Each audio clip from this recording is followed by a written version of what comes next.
All right, I start in the beginning. 70,000 years ago, we became the human beings we are today. We saw the first of three major revolutions as human beings when we became Homo sapiens. Our brains grew, we became smarter and smarter. Ever since, for the last 70,000 years, we have innovated and we've become better at pretty much everything we do. We've seen unprecedented progress. 12,000 years ago, we saw the second of the three major revolutions. That was the agricultural revolution. We decided that we're going to stay at home now and that it makes sense to save up time so we could build bigger communities, we built cities, we learned to fly, and we put everything together, connected all the minds in the world until 500 years ago we saw the third of the three major revolutions. That was the scientific revolution. And that is the reason why you do what you do. That's the reason why we're all here. It's because we decided that it makes sense to not trust our intuition only, to learn from experimental designs. This is Connect the Dots, the AI Impact Podcast. I'm Christoph Burkhardt. Welcome to the show. So for the last 70,000 years, pretty much everything in our lives has improved because we have the cognitive capacity and the capabilities to innovate. For the last 70,000 years, everything got better and better and better, and then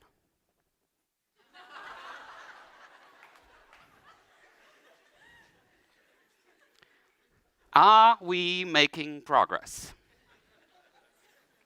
Are things actually improving? Is this whole topic talking about innovation everywhere? Is this helping us to get better? Are we getting better human beings? Now this comes down, I don't want to talk about politics, but I want to talk about this phenomenon of Donald Trump. And I live in the US, so I have all my friends in California on the streets right now protesting a democratically elected president. So what's going on? It comes down to the question, how do people know what is a good idea and what's not a good idea?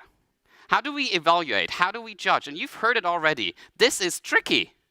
We're not very good at this. So it's very hard to decide what's a good idea and what is not. Right? It's hard to make that judgment. When we talk about technology, innovation has nothing to do with technology. It's about being human. And this is something we lose out of our focus very often when we do innovation work. It's not about technology. Technology is not that old, but we are, and our human needs are. So human design is much more difficult. So to find out what a good idea is comes down to the question, what do humans think is a good idea? Because they ultimately decide. We all have these beliefs. And when you live in the US, you come across a group of people who have a very strong belief system. Creationists. You might have heard of them. Right? These people believe that everything in the world is created for us as human beings. They believe in something called intelligent design. That the banana has this particular shape so it fits into the human hand. Right? So we can hold it better. This is what creationists believe. Now, this is interesting when you think about innovation because we also have belief systems about how innovation works, and especially about the link between diversity, inclusion, and innovation. We do have very strong beliefs, and some of these beliefs are helpful and others are not. Now, there is something deep in the belief system about intelligent design because the system is centered around the creator. And when we talk about innovation, we much too often think it takes a creator to make it happen. It takes a creative genius. It takes that one person that comes up with the amazing idea that becomes the breakthrough innovation. And that is simply not true. We celebrate people like Steve Jobs and Elon Musk today, Tesla. We celebrate them as heroes of innovation, and we forget that they come from a community and a very connected network of people that make this happen together. And what we ignore is the long time of failed ideas of hundreds of people until one creative genius comes out and takes one idea and they don't even know whether these ideas are going to work. Steve Jobs didn't know. They just pick up on the evolution of ideas around them and they find a gap in the belief system of the people around them. And then they use that gap, but they're not creative genius in the sense of intelligent design. They make use of evolution to create revolution. Innovation, if you want to do that, You have to look at how evolution works. I know you guys will love this. But innovation is way more about evolution than it is about revolution. Revolution might be the outcome. But what you really want to understand is the rules of evolving ideas, the evolution of ideas. Now, Charles Darwin said, it's not the strongest or most intelligent of a species that survive. It's the ones that are most adaptable to change. Now, the same is true for ideas. It's not the best or the most intelligent ideas, Donald Trump, that survive. It's the ones that are most adaptable to change, the ones that fit right now, the ones that make sense right now. You need to be the reason someone else can take the next step too by bringing your ideas to the table, whether you think they're good or not. Doesn't matter, because for the evolution to work, we need more ideas on the table. Quantity beats quality because you do not know whether your ideas are high quality or not. The important thing is they inspire the next step. And you don't know where that's going to go, but it might lead to something big. This is why we all have to participate and contribute.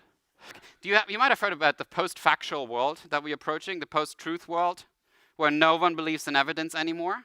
Well, the whole point of having evidence is that you don't have to believe. So you don't have to believe in evidence. It's just evidence. That's what it is. Well, I want to prevent that world. We have to do that. We have to prevent a post-factual world.